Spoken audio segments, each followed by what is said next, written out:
Welcome everyone to the complete S.H. Figuarts Hawkeye collection, where I'm going to be comparing all four releases from the Bandai Tamashii Nations, who of course have given us the looks of Clint Barton throughout the MCU timeline.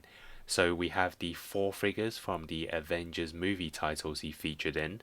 Just like the Black Widow figure, Hawkeye was also in other MCU films. For him in particular, he was in one of the four films, as well as the Captain America Civil War, but they didn't make figures of those for him in those lines, and I can't see them kind of going back to them. So this is the best selection to choose from. But in terms of the comparison today, I will not involve the Ronin figure. So what I have here is basically three of the looks of Clint Barton from his Avengers movie. So he didn't feature in Infinity War. So we have the Age of Ultron, which was the first release, then the Avengers Endgame, and of course the latest release, Avengers Assemble. So in terms of the outlook, you can see that all the Hawkeye figures are kind of different in their own way in terms of the face sculpt, the hairstyle, the costume. So hopefully by the end of this video you can kind of decide which one is the best for you if you're looking for just one. And maybe in the future they will release more Hawkeye figures, as I'm pretty sure he'll be in more series and films later on. So the first one is the first release, the Avengers Age of Ultron, and Tamashii Nations actually began their line in 2013, starting off with the Iron Man 2 figures, and this was the first time when they started making the other characters like Thor, Captain America, Hulk, and I said this in the Black Widow comparison. I think the Hawkeye was probably the best release in that line in terms of the face sculpt and lightness. For Thor, Captain America, and Hulk, I think they kind of had like an animated style to it, as Bandai was still kind of new to making these characters.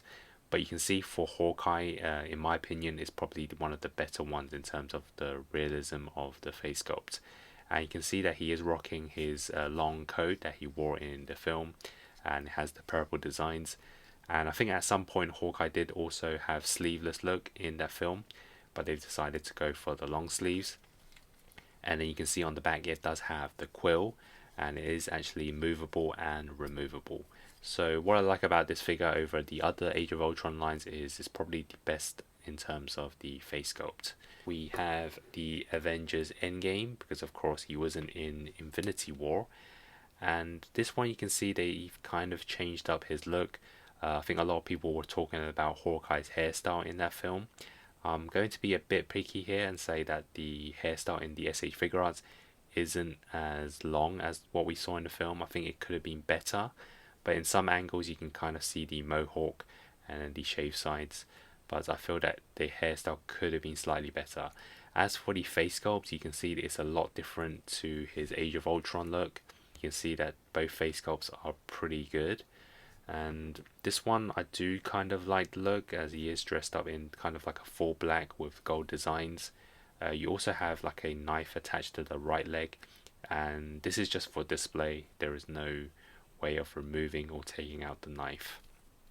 And then on the back we also have the quill. I don't really like the way they designed it, because they've used kind of like a rectangle punch for it. Doesn't actually move, and it actually is removable quite easily, so you can kind of detach it a lot easier, but also at the same time it sometimes just gets knocked out quite easily compared to the Age of Ultron one, which uses a circle hole. So that's the only thing in terms of the standard look for the Avengers Endgame edition.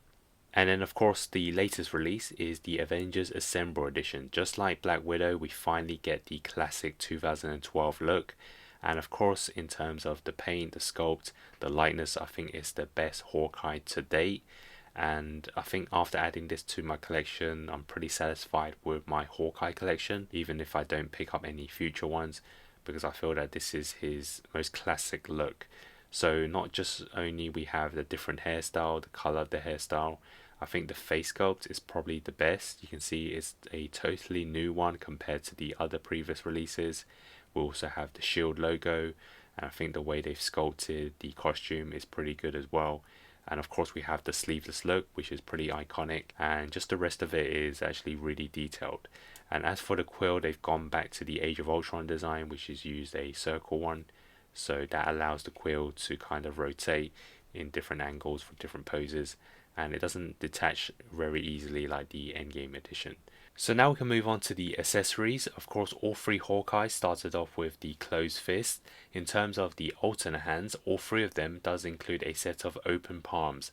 At first this is quite simple, but it can actually be used for many different poses, like a relaxed look while he's talking, the running pose, as well as about to grab onto an arrow. All three figures also include a alternate right hand, which is to hold on to the bow.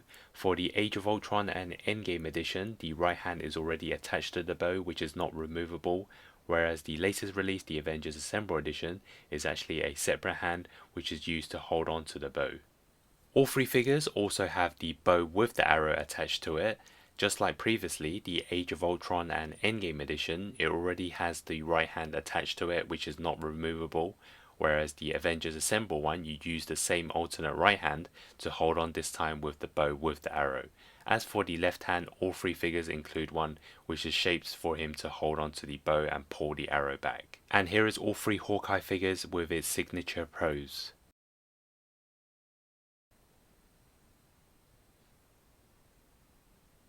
As for the alternate accessories, the latest release, the Avengers Assemble edition, does include a alternate left hand which can be used to hold on to an arrow, and this is the first time we've seen this in a Hawkeye figure. Next we can take a look at the alternate head sculpts. For the Age of Ultron edition, it did not include any, so let's first take a look at the Endgame version. So it does include one with the eyes looking to the side.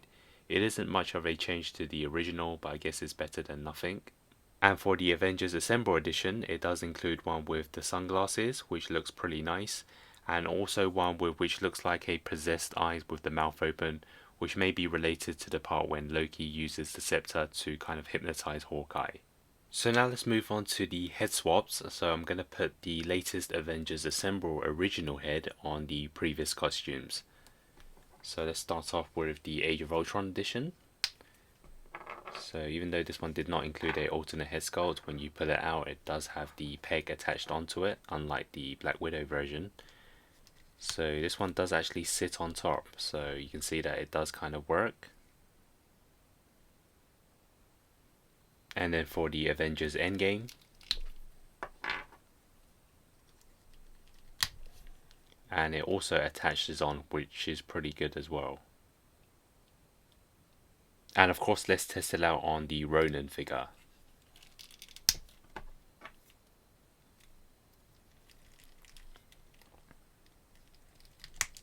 And for this one it also works, and you could probably use this for the latest Hawkeye series. I know in terms of the timeline it doesn't quite work, but it's always nice to kind of have a different feel to a figure. And just to make it slightly more different, we can also attach on the hood. So that is my comparison between the Hawkeye S.H. Figuarts. Overall it's more of a difficult comparison in terms of which I like best. From the head sculpt to the costume, the accessories like the quill and hands, the weapons like the bow and arrow, it's the most consistent.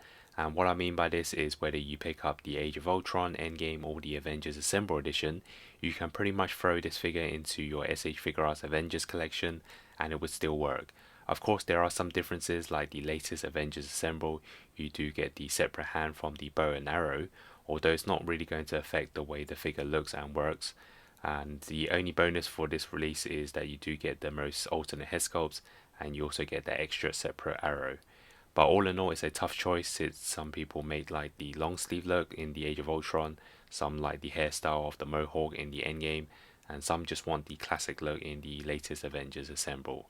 So if I had to choose from the least to best, it would be the Avengers Endgame, then the Age of Ultron, and then of course the best being the Avengers Assemble.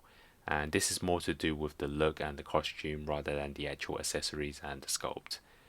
And I do also like the way the head sculpts are all interchangeable. With the latest one it does fit onto the Ronin figure as well.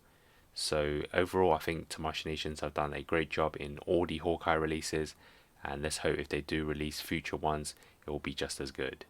If you enjoyed this video, be sure to check out the Black Widow edition comparison as well as more MCU related videos for the S.H. Figuarts.